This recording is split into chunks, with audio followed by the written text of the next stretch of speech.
நான் அவரால் தான் வாழ்றேன். அவரால் மட்டும்தான், அவரால் மட்டும்தான், அவரால் மட்டும்தான். ஆசையெல்லாம் நீர்தானையா, தேவையெல்லாம் நீர்தானையா.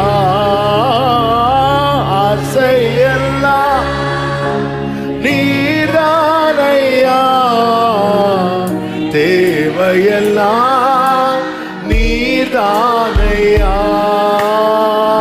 ரட்சகர் எஸ் இயேசுநாதா, தேவையெல்லாம் நீர்தானே. சொல்லு சபையே, ரட்சகரே இயேசுநாதா, தேவையெல்லாம் எனக்கு அவர்தான் தேவைன்னு சொல்றவங்க 2 கைகளை